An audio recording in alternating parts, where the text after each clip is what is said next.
You're listening to the Erica and McAfee podcast, a faith-based podcast for Black women and women of color to share stories of grief and loss due to miscarriage, infant loss, stillbirth, with journeys of trying to conceive and infertility. Welcome to episode 32 of the Erica and McAfee podcast.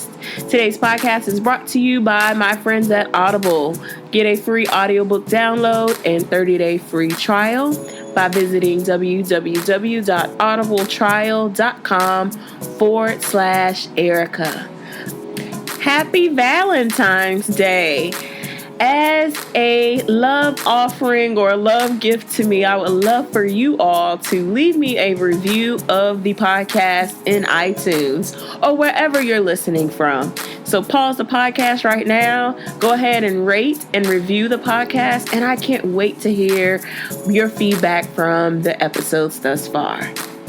It's Black History Month. After a quick Amazon search, I realized there aren't many Black authors of books in the grief and pregnancy loss community.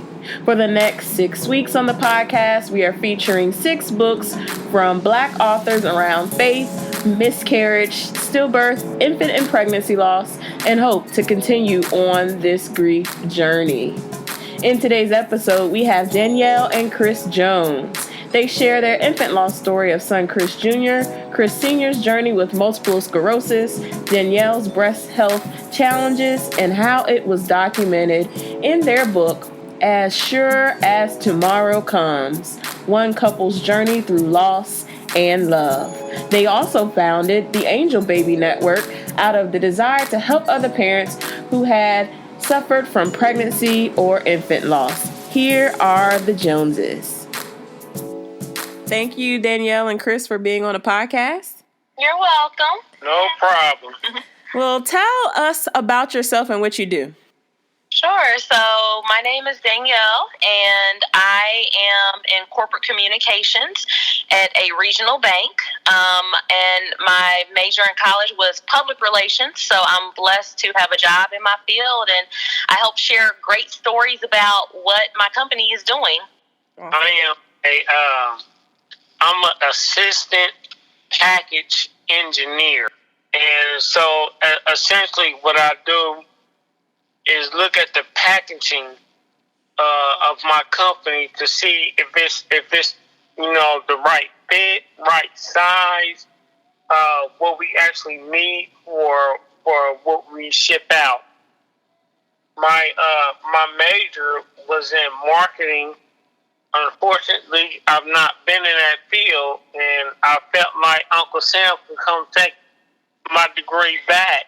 It eliminate my student loans. So, Tell us about your loss story. Sure. So Chris and I found out that we were pregnant at the end of November, the very beginning of December of 2014.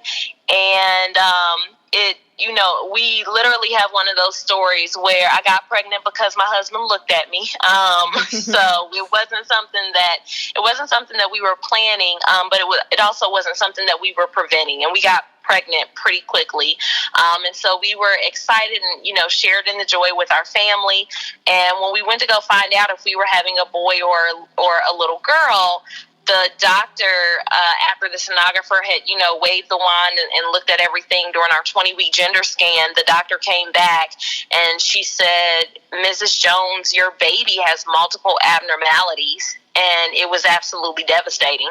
And Chris and I, we like to have a lot of fun. We laugh a lot. We joke a lot. And when she said that, my first response to her, without even thinking about it, was, "You're kidding, right?" And she said, "Absolutely not."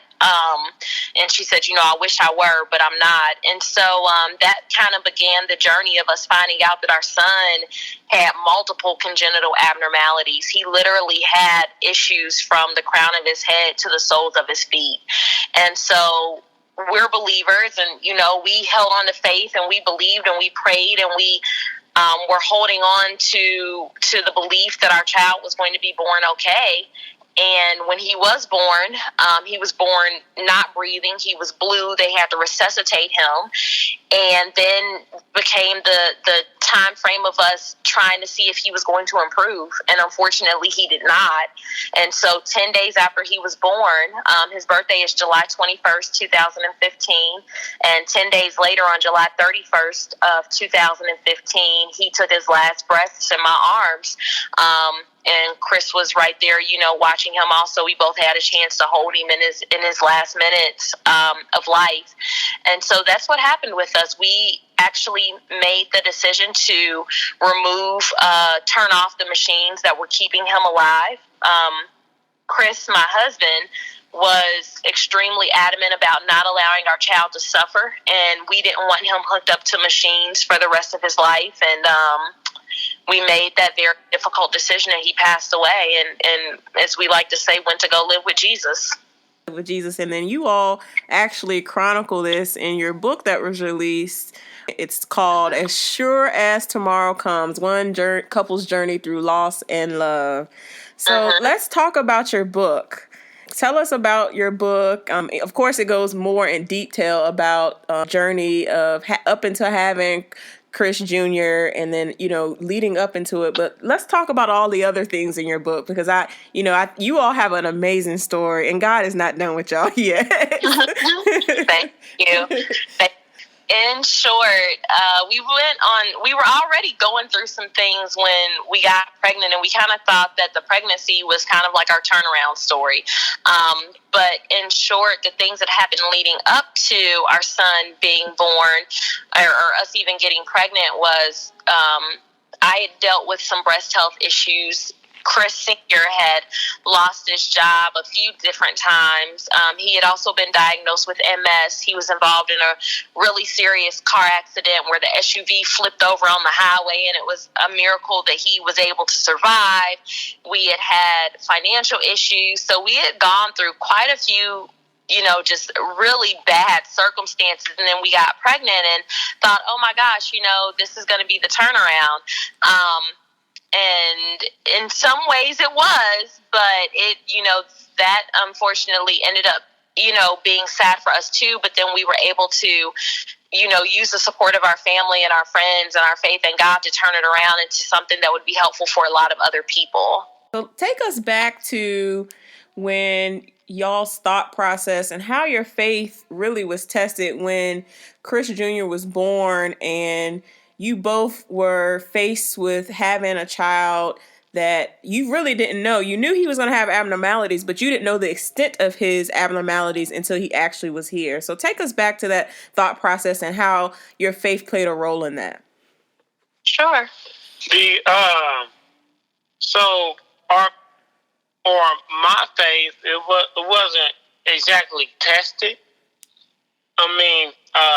God being a part of my heart is like my blood, and to test whether I believe blood is in this body is kind of erroneous. Is to not believe that it's there, and that's the same way that I felt about God. I think what it did do, it brought me closer. It helped me to understand more about how God felt about his son Christ. And it helped me to see how God actually feels about us. I was atheist for about 2 seconds, but because it's like, I can't explain how the world was created, so it was like a quick turnaround, and that was out of anger because I wanted my boy to live. Mm-hmm. I wanted him to be well, as we all do when we suffer any type of loss. Mm-hmm. It's like, God, you're the only one who has the power to do, and it oftentimes feels like, I guess God just don't want to do. He can do, but he just don't want to. Right. for whatever reason. And so it really just came with acceptance that my child was, one, not going to live a normal life, and the second, my child probably just wasn't going to live at all. The big decision that we made with turning off the life support machine was the doctors. They actually told us he was so far gone that he could pass away even on the machine. And so, my whole thing was, well, let's put it to the test. Let's see if his breathing kicks up when he stopped getting help. But as far as my faith, I've not wavered. I've just been angry. Mm-hmm. And I think a lot of it was just the acceptance of what was actually happening. Mm-hmm. It not being what I desired. And so a lot of that, my faith wasn't tested. I was angry, and it was a lot of accepting what was happening. What's the one thing you all learned the most about your relationship after your loss? I think the one thing that I've always said is that we're resilient. I think that, we'd only been married for, 3.5 years when we got pregnant. So then it was, 4.5 years when we went through everything with our son. We've only been married now for 6.5 years. And I think the thing that I learned about us together is that we're resilient. We've been knocked down a lot of times, and each time we've bounced back. Mm-hmm. And I think that there's something to be said about resiliency, and something to be said about, going through things and being able to bounce back from those things. I've described it as, I know a lot of us when we were younger, we either had or we saw those kind of like punch dolls. Mm-hmm. that have the, they have the stand, or they have weights in the bottom of them, and you can knock them down, and every time you knock them down, they would pop right back up. Mm-hmm. And I think that that's what I learned about us. We kept on getting knocked down, but each time we would bounce back up because we knew that we were weighted at the bottom of our relationship and the bottom of our foundation. Today's podcast is brought to you by Audible. I finished Fire and Fury, and I would love to know your thoughts on it if you've listened to it. If not, you can get you a free audiobook and free 30-day trial by visiting audibletrial.com/Erica. My February selection for Audible is going to be our February book club selection, which is The Power of a Praying Wife by Stormy O'Martin. So if you're interested in getting that book or joining the Sisters in Loss book club, go to www.sistersinloss.com. And once again, to get your free audiobook and 30-day free trial, visit audibletrial.com/Erica. Once again, that's audibletrial.com/ERICA. And it is definitely a testament to your God's faithfulness in your journey, because even with, I'm thinking about just your book in general, all of the losses and all of the bad news that you all are getting, one person may have been angry and the other person remained calm, and then sometimes the roles reversed. Yeah. But both of y'all were still faithful on that journey. Both of you all can vibe off of each other and, feel how one's doing versus the other doing. And you both were very resilient. I definitely can agree. Chris, you have any comments on that? What you've learned the most about your relationship after your loss? Well, I learned this, and the reason we stayed together, and a lot of people tease me about this point. We made a decision for this to not break us up. I one of the things that I share with my wife, and she shared the same sentiment, is that I have never seen a couple who lost a child and stayed together. That's true. It wasn't until afterwards that we did meet some couples who experienced child loss but stayed together. And there's a scripture I used to quote to my boy every day, all day. And in the Bible, it says, after you do all to stand, stand. And what that translated to me in my marriage is that, number one, marriage is a choice.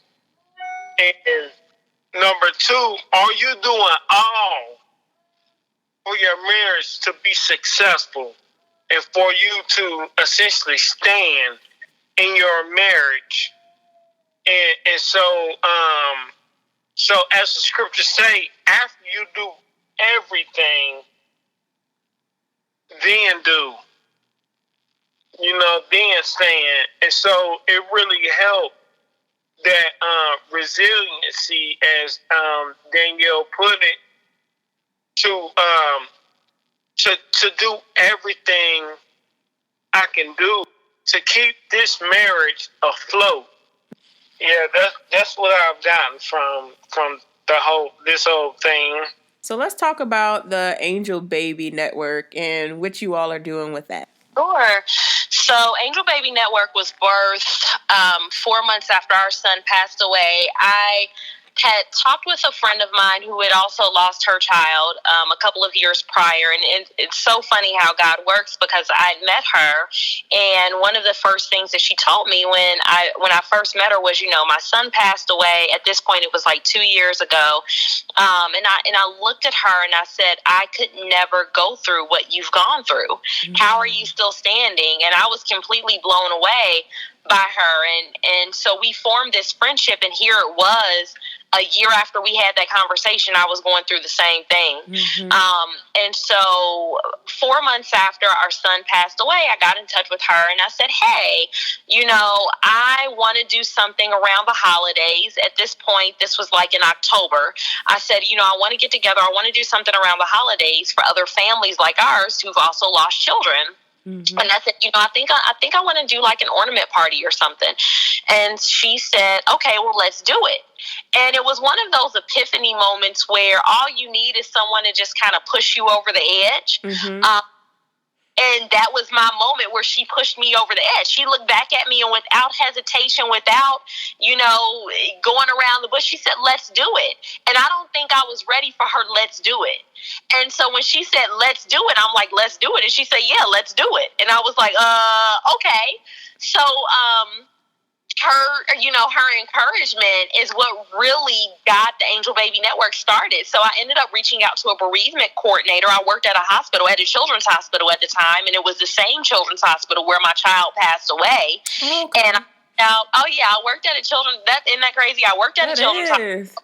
Yeah, I worked at a children's hospital, had this baby around the corner from the children's hospital at the adult facility, my son was transported to the children's hospital, and that's where he lived every day of his life. Wow. So I'm in the dichotomy of I'm an employee at this place, but now I'm also a patient family at this place, and it was just a really interesting time. Mm-hmm. But I reached out to a bereavement coordinator who was familiar with our story. And I said, I want to do this thing around the holidays and have an ornament party. And then I got to thinking about it, and I said, well, instead of only doing an ornament party, I think I want to do something throughout the year for families. And my husband knows this firsthand, but I like being involved in a lot of activities. I love living life to the fullest, so my schedule is crazy. I knew I could not commit to doing something once a month, but I knew I could commit to doing something for families like ours at least once every other month. Mm-hmm. So I want to do something once every other month. So the bereavement coordinator said, well, that sounds great. What are you going to call this thing that you are putting together? And that morning into work, I thought about it, and the name Angel Baby Network came to me. And I said, well, I think I want to call it the Angel Baby Network. I had talked to some other moms who had lost their babies, and I'd always heard them call them angel babies. And I thought that, hey, this would be a great name for the organization. The network part came because I'm huge on community. I'm huge on connecting others to each other. And I said, why don't we have this network? And the bereavement coordinator said, I love it. And so that's where Angel Baby Network was birthed out of. And we had our first meeting in December of 2015, and we've been going strong ever since. So we meet once every other month. We connect families to each other. We bring in psychologists and medical professionals to talk to the families at some of our meetings. At other of our meetings, we do activities. In our meeting that we just had, a few weeks ago, we put together love boxes that went out to the birthing hospitals in the region to help families when they've lost children. Mm-hmm. The love packs have gift cards in them for the families and, just other small trinkets for them as they walk through their journey. And we also give those boxes out to referrals that we get. And our meeting that we're having in a couple of weeks in December, our last meeting of the year, we'll actually be doing and we'll be participating in an ornament swap with other families from all across the country who've also lost babies. So we've turned it into something really helpful. Awesome. So where can we find out about the Angel Baby Network? Sure. You can find us online. We're at www.angelbabynetwork.org. And we're also on Facebook. We're on Instagram and Twitter also, but we don't have as much of a presence on there, but we are on Facebook. But people can find out a lot of information about us by going to our website. And if there are any other parents out there who are interested in sharing their journey, we do have a blog, and I'm always looking for other families to contribute to the blog about their experiences. So if anybody wants to be a blogger for us, that would be awesome. And I will make sure I put all of that information in our show notes. So those who are listening, you can go back and pull up their contact information as well as their Facebook, so you can email her and contribute to the Angel Baby Network. Yeah. So I have one last question for you all. So what encouraging words can you give to the other couples that are out there that have experienced the loss? Sure. Want to start? The encouragement comes from within. I had a cousin who recently passed away, and my grandmother told me, don't cry, just think about the good times. And from that perspective, it's hard to separate pain from good times, because when you recall good times, you recall the pain.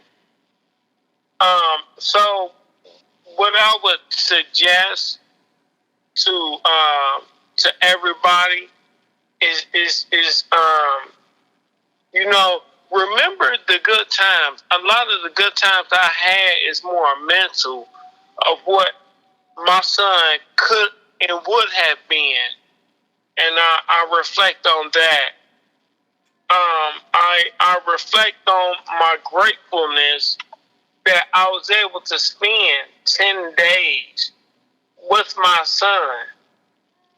And when you spend that time with your child, it's priceless. And lastly, you can never say I love you enough. You can never express your love enough. But try. But try. And that would be my encouragement now.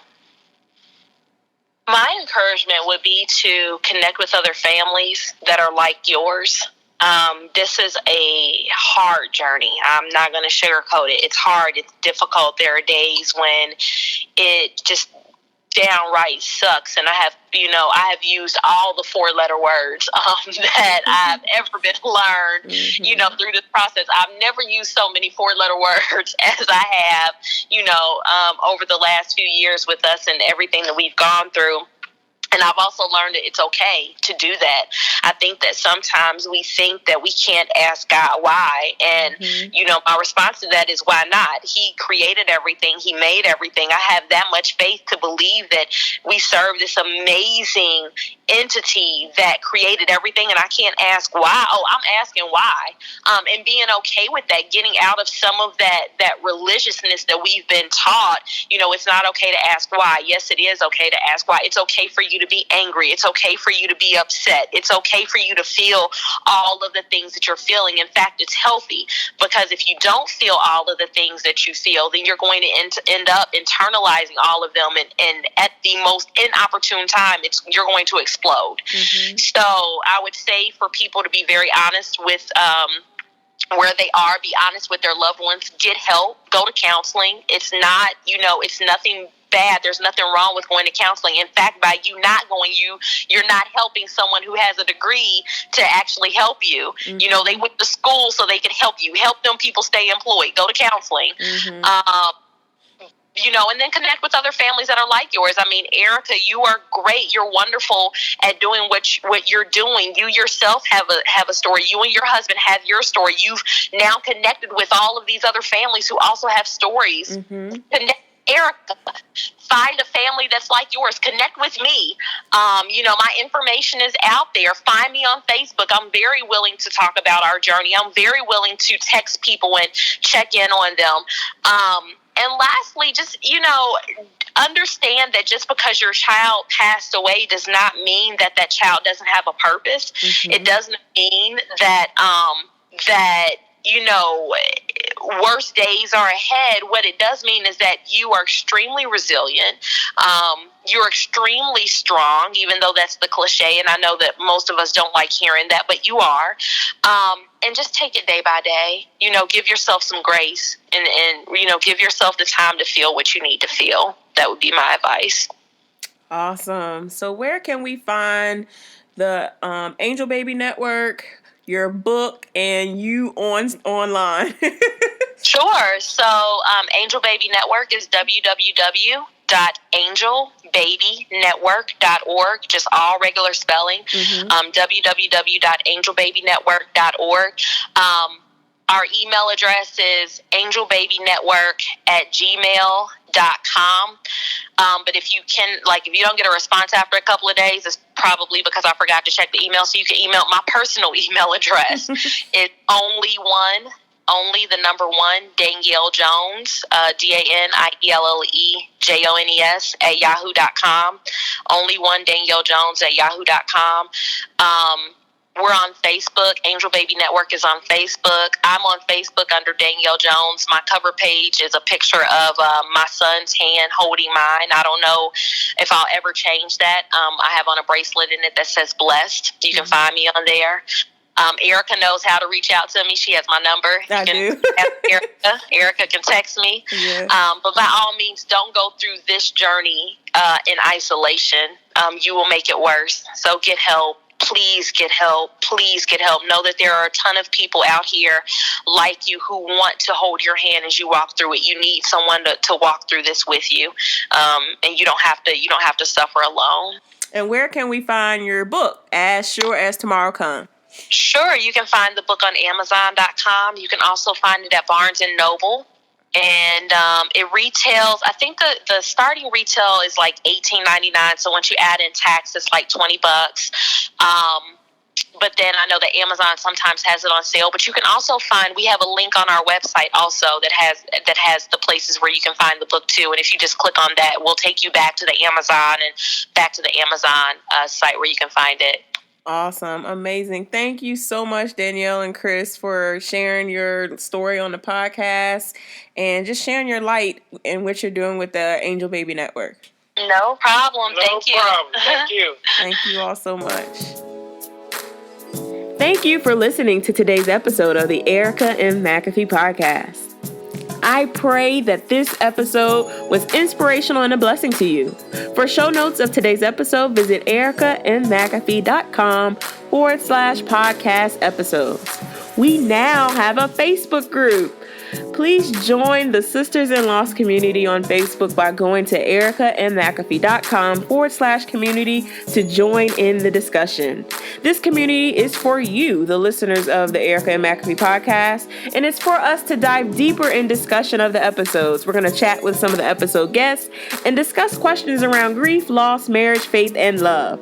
If this group is for you, please visit ericaandmcafee.com/community to join. I am also launching my Trying Again Grief Coaching Service. This is for those who are trying to conceive after a loss and are looking for that emotional and spiritual support going through that journey.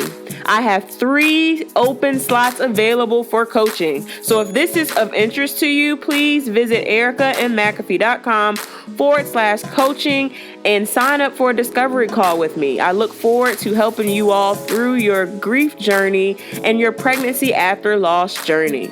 Please do not forget to subscribe, rate, and review the Erica and McAfee podcast, especially if you're listening in iTunes. Keep the faith, and I will talk to you next Wednesday.